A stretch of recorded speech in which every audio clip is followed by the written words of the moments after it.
Muy bien, hoy sí que está áspero, ¿no?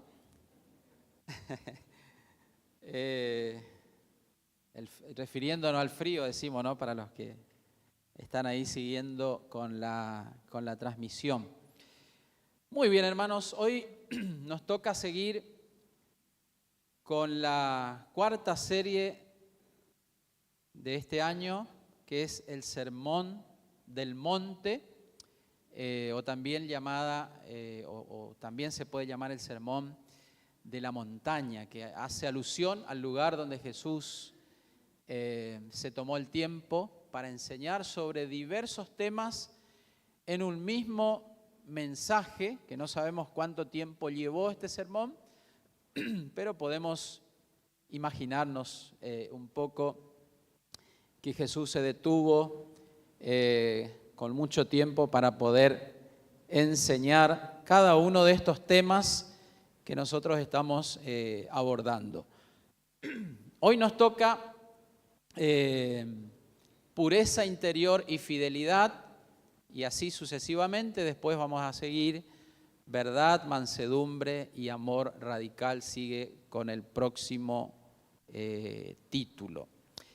Decíamos el día miércoles que la planificación de esta manera de los mensajes nos permite a nosotros abordar temas y mensajes que de otra manera serían difíciles que podamos elegir. ¿Por qué? Porque hoy, por ejemplo, Jesús habla del adulterio, del divorcio, de cortarse la mano, de sacarse el ojo. Así que bueno, si no tuviéramos una planificación, yo no sé si elegiría este mensaje para hoy, ¿no? Pero bueno, qué bueno que es poder decir, tomamos este tema, tomamos estos capítulos y no les salteamos. Nos pasa a veces que hay cosas en la Biblia que nosotros queremos saltear. Digo, esto vamos a pasar de largo porque es difícil de comprender, de entenderlo, o a veces es difícil de asimilarlo. Pero planificado de esta manera nos permite tocar todos los temas que el texto mismo nos va guiando. Vivimos en una cultura o en una sociedad, podemos decir, que ha normalizado la inmoralidad, ¿sí? O podemos decir también relativizado el compromiso.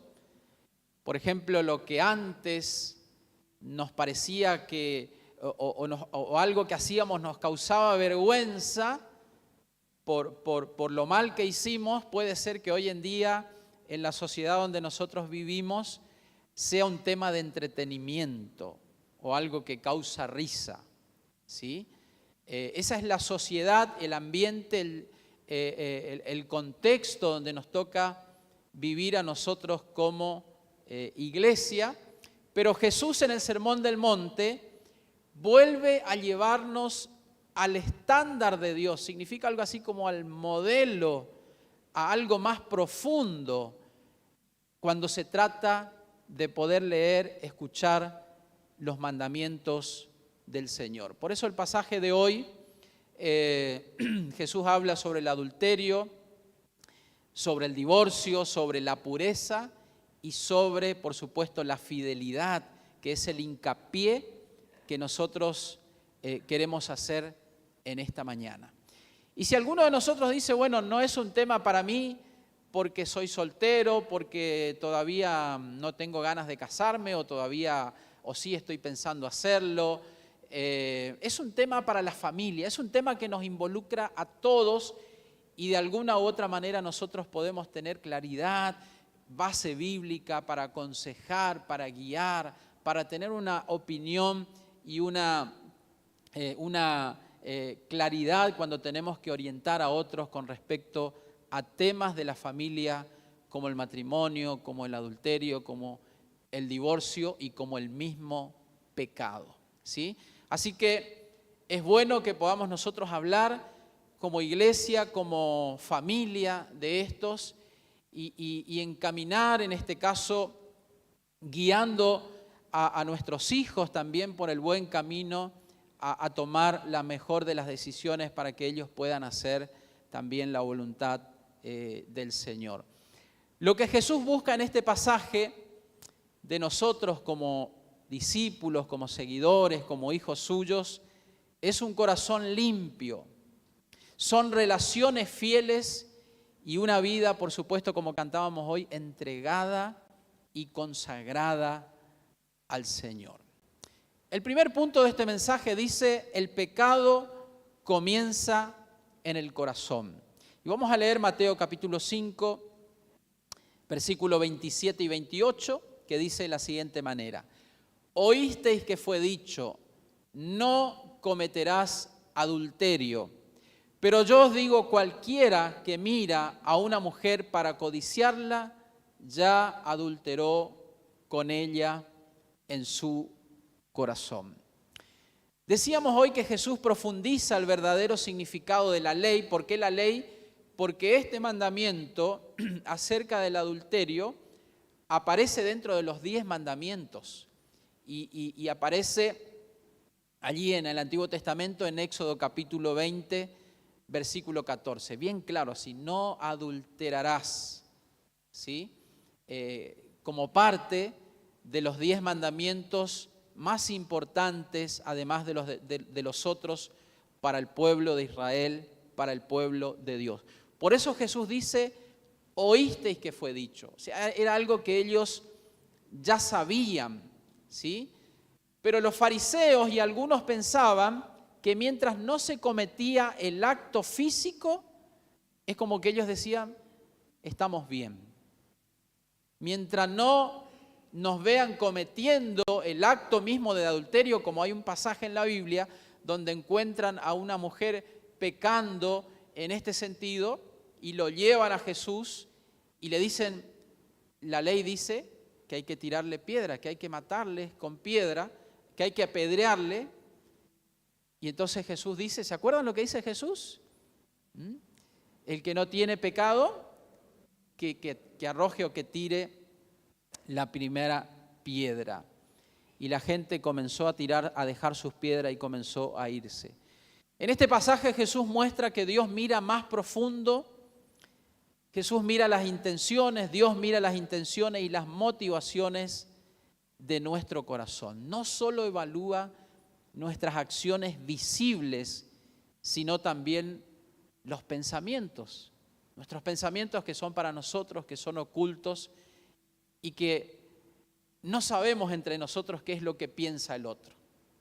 Por eso es tan importante en esta sección de esta parte del sermón y en este pasaje que estamos abordando, notar y ver que nuestros pensamientos para Dios son importantes. Que lo que ocurre en nuestro corazón, ¿sí?, es importante para Dios.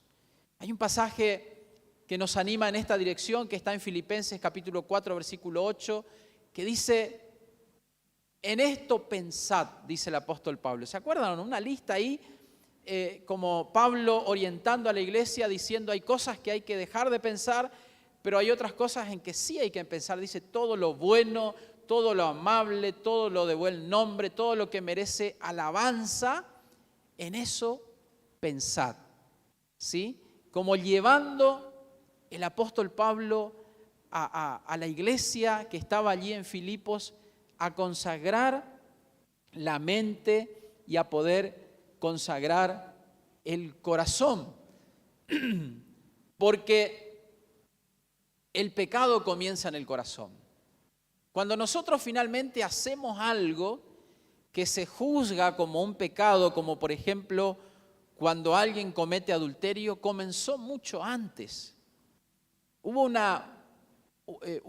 pensamientos, puertas abiertas que comenzaron a albergarse en el corazón, ¿sí?, y que fueron alimentando ese pecado para que finalmente se pueda llegar a cometer el pecado de manera física y presencial. Segunda de Samuel capítulo 11, versículo 27, todo el capítulo 11 aborda lo que le pasó o la situación, podemos decir, del pecado de David con Betsabé. Segunda de Samuel capítulo 11. Menciono solo el 27 porque lo estoy tomando como referencia, como para fortalecer esta idea. El versículo 27 dice, y a Dios no le agradó, parece que no era el 27, retrocedemos un poquito. ¿Cómo? El final, el último versículo. Bueno, ahí fíjate el último versículo. Ahí está. Sí, el 27, a la parte final. Mas esto que David había hecho fue desagradable ante los ojos de Jehová. Como un resumen de lo que le pasó a David en esa parte de su historia o de la vida. Pero comienza diciendo, 2 Samuel capítulo 11, que David tenía que haber ido a la guerra, como lo hacían los reyes en ese tiempo, pero decidió quedarse, estaba paseando por la terraza de su casa, vio a una mujer bañándose de lejos, preguntó quién era, le pidió que la trajeran, cometió el pecado con ella. Luego eso desencadenó en que tuviera que llamar a su esposo que estaba en la guerra, diciéndole, te doy licencia para que vayas a tu casa, porque Betsabé le había avisado a David que quedó encinta, dice el texto en la Reina Valera, que quedó embarazada. Fíjense todas las consecuencias de algo que comenzó en la cabeza de David y que luego lo ejecutó. Y es impresionante la historia porque este soldado, esposo de Betsabé, llamado Urías, cuando David lo manda llamar y le da de comer y le dice, andate a tu casa y después vas a volver, y no se fue y se quedó a las puertas del palacio diciendo, mis hermanos están en la guerra, ¿cómo voy a ir yo a comer, a beber y a estar con mi esposa? Y no lo hizo. Y entonces eso hizo que David le dijera a Joab, uno de los capitanes del ejército, mirá, pónganle a Urías en los primeros en la fila cuando se enfrenten con los enemigos. Finalmente Urías terminó muriendo. Y luego David le trae a Betsabé a vivir con él. Muchos de los salmos son inspirados, luego por supuesto que Dios reprende a David por este hecho, por este acto, salmos donde David se arrepiente, salmos donde David pide perdón a Dios, donde él dice su situación espiritual o cuenta cómo se sentía mientras él no fue restaurado y no pidió perdón al Señor. Pero lo que quiero recordar con esta historia es cómo comienza, cómo comenzó antes de que David cometiera este pecado. El pecado no aparece de golpe, sino que normalmente va creciendo de a poco, con la mirada, con la imaginación, con el deseo que nosotros vamos alimentando y que luego, posteriormente, nos lleva a tomar decisiones equivocadas. Una persona puede aparentar, o nosotros podemos aparentar santidad exterior o externamente y estar muy contaminado internamente en nuestros corazones por tantos pensamientos malos que nosotros podemos dejar que aniden en nuestra vida, en nuestra mente, en nuestro corazón. La pureza de la que habla la Biblia no es solo evitar hacer algo, sino es aprender a amar a Dios con un corazón limpio. La pureza bíblica no es solo evitar hacer algo, sino aprender a amar a Dios con un corazón limpio. Y en este primer punto quiero cerrar con una pequeña ilustración. Por ejemplo, un pequeño fuego en el bosque que parece insignificante al comienzo, pero puede al final incendiar todo el bosque si no se apaga rápidamente. Un pequeño fuego puede quemar miles de hectáreas, como nosotros sabemos y como a veces lo vemos en las noticias. un fuego que creció accidentalmente o un fuego que a veces intencionalmente fue provocado. Así ocurre en el corazón. Cuando hay un pensamiento que no se trata a tiempo, termina consumiendo la vida espiritual y por supuesto todo eso trae consecuencias en la familia, en el testimonio y por supuesto en la vida de la iglesia también. En segundo lugar, la santidad requiere decisiones radicales. Y leemos Mateo 5, los versículos que siguen, 29 y 30. Por tanto, si tu ojo derecho te es ocasión de caer, sácalo y échalo de ti. Pues mejor te es que se pierda uno de tus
córtala. Tomamos este ejemplo de Jesús y pensamos por un momento qué cosas nosotros debemos cortar de raíz para que no nos sigan alejando de Dios en cualquier aspecto de nuestra vida. Hábitos o malos hábitos, conversaciones, contenidos, A veces son relaciones que no nos hace bien, amistades que nosotros queremos seguir manteniendo, pero que no contribuyen con nuestra vida espiritual, o también pueden ser cierta clase de ambientes que nosotros no queremos cortar, sabemos que nos hace mal y nos confiamos que vamos a saber manejar las situaciones, pero puede ser que nos traiga algunos problemas más adelante. Por eso nosotros debemos, en este sentido, tomarlo en serio. Esta semana estaba hablando con un joven que no es de nuestra iglesia aquí. Estábamos hablando de un tema parecido. Me contaba él su testimonio de cómo años atrás Dios lo estaba llamando al ministerio, llamando a consagrar su vida al Señor, llamando a buscar más a Dios, pero él decía, la computadora en mi casa era de mucho tropiezo para mí porque yo no sabía manejar la situación del tiempo que pasaba, no miraba nada malo, me decía, pero era impresionante la cantidad de horas que pasaba y eso no me permitía orar, no me permitía leer la Biblia o no me permitía enfocarme en mis pensamientos en el Señor. Y entonces me contaba él que muchas veces dejaba, pero como la computadora estaba ahí, siempre volvía. Y dejaba y volvía, y dejaba y volvía. Entonces me dijo un día, ¿sabe lo que hice? Vendí la computadora. Y entonces me quedé sorprendido, porque era un joven que tomó esta decisión, ¿no? Vendí la computadora para que no sea más de tropiezo para nosotros. Es lo que Jesús está diciendo. Si hay algo que propicia una ocasión para que nosotros podamos caer, Jesús dice, córtalo. Si es el ojo, sácatelo. Si es la mano, córtalo. Si es la computadora, no lo vaya a agarrar con el palo, pero tenés la opción de vender. ¿Qué podemos hacer? ¿Qué es lo que a nosotros en este tiempo, si es que lo hay en nuestra vida, es algo que nosotros tenemos que tomar como una decisión seria? Porque la santidad requiere de decisiones radicales, ¿sí? La santidad requiere de nosotros decisiones radicales. Jesús muestra la gravedad del pecado porque Él sabe el daño que produce este tipo de pecados como el adulterio que estamos abordando en este pasaje que hemos leído. ¿Por qué? Porque destruye el matrimonio, destruye nuestra familia, lo que muchas veces comenzó con pequeñas concesiones, pequeños permisos que nosotros le fuimos dando a nuestra mente y a nuestro corazón, termina dañando toda nuestra vida, toda nuestra familia y todo nuestro testimonio también. Algunas preguntas de reflexión para cerrar el segundo punto. ¿Qué cosas están debilitando mi comunión con Dios? ¿Qué necesito remover de mi vida? ¿Qué puertas he dejado abiertas y que hay que cerrarlas para cuidar nuestra vida, para cuidar nuestra comunión con Dios, para cuidar nuestra relación con Dios, para cuidar la familia, para cuidar el matrimonio? En tercer lugar, Dios llama a la fidelidad en nuestras relaciones. Mateo 5, 31 y 32, que son los últimos dos versículos que abordamos en esta mañana. También fue dicho, cualquiera que repudie a su mujer, dele carta de divorcio, pero yo os digo que al que repudia a su mujer, a no ser por causa de fornicación, hace que ella adultere, y el que se casa con la repudiada comete adulterio. La referencia en el Antiguo Testamento está en Deuteronomio capítulo 24, versículo 1 al 4, de esto que Jesús está tomando de la ley.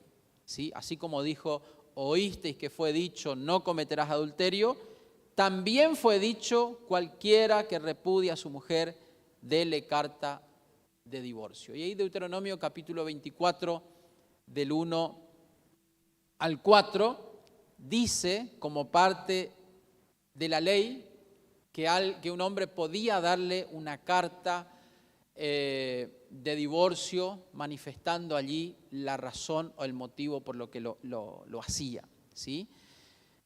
Jesús en este pasaje confronta la ligereza, sería el término que podemos usar, la ligereza con la que muchos estaban tomando o tratando el matrimonio y el divorcio, ¿sí? Si uno lee si uno estudia un poquito este tema, que sería para poder profundizarlo, algunos historiadores dicen que Jesús estaba sorprendido porque si bien en algunas ocasiones podían hacerlo, cuando decimos la ligereza con lo que la habían tomado el tema de divorcio, era que lo hacían por cualquier cosa.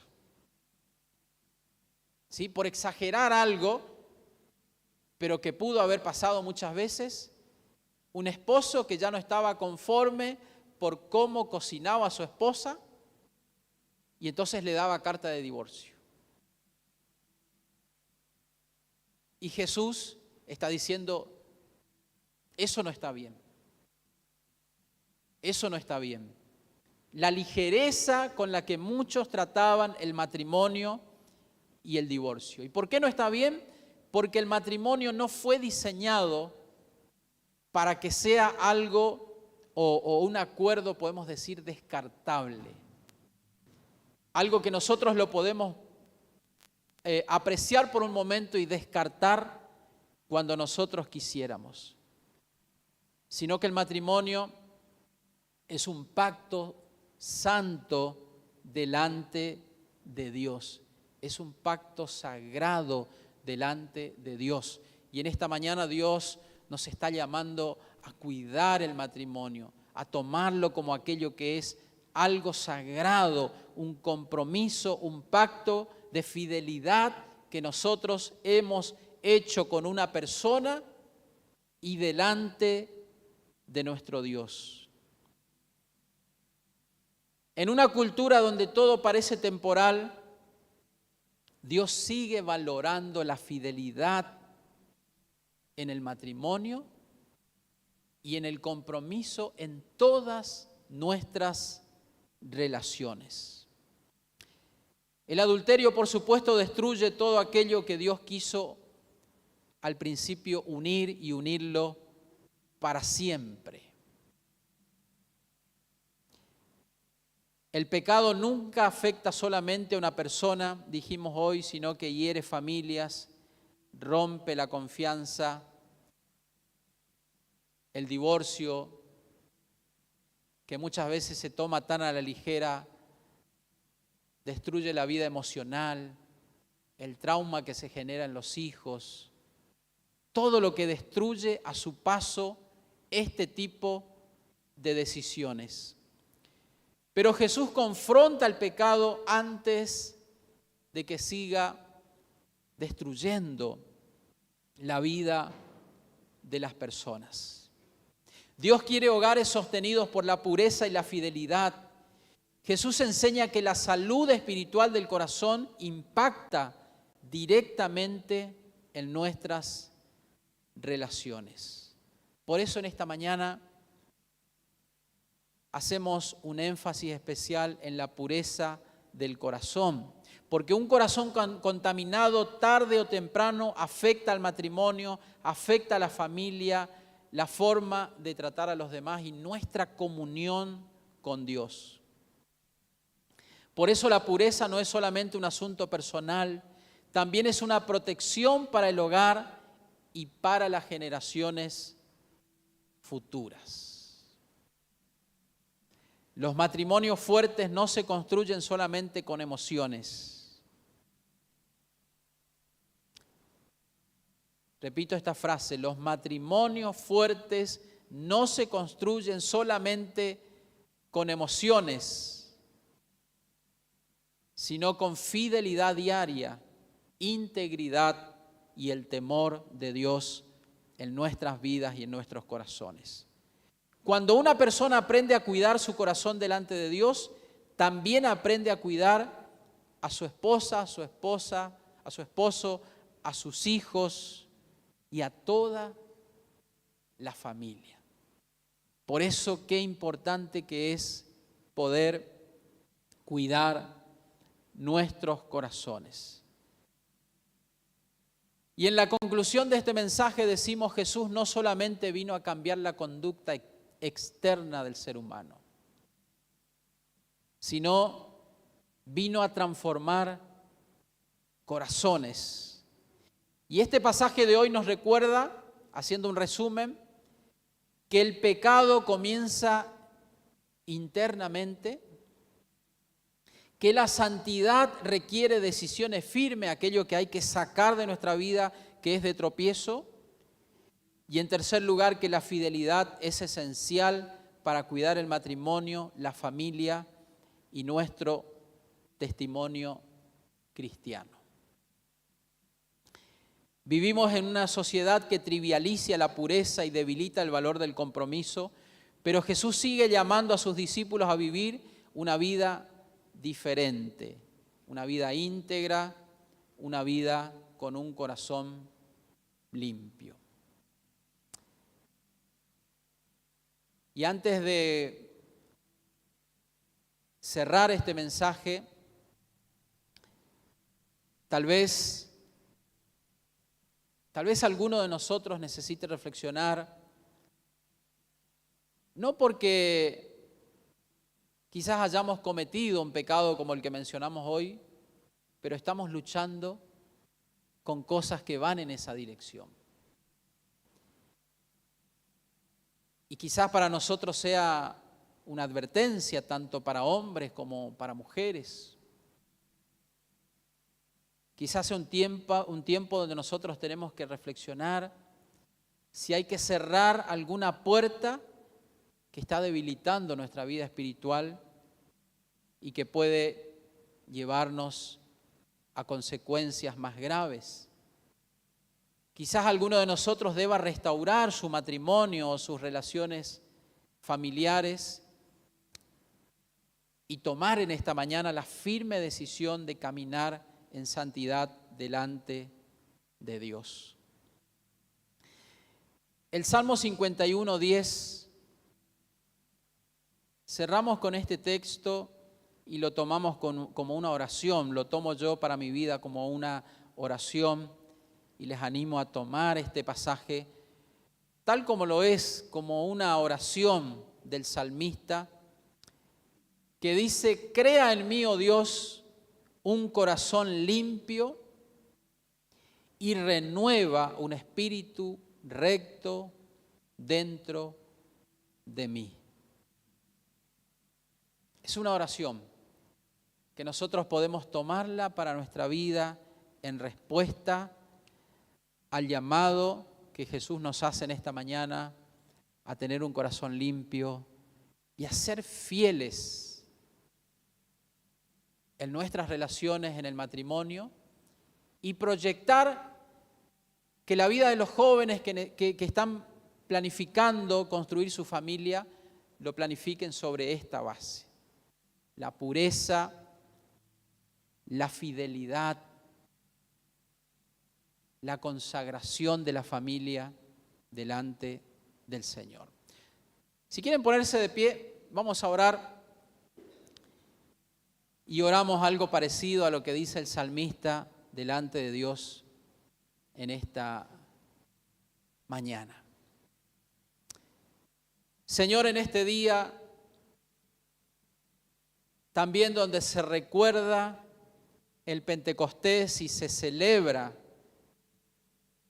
o se hace mención de la importancia de la obra de tu Espíritu Santo en nuestras vidas, queremos, Señor, cerrar este mensaje orando por nosotros mismos,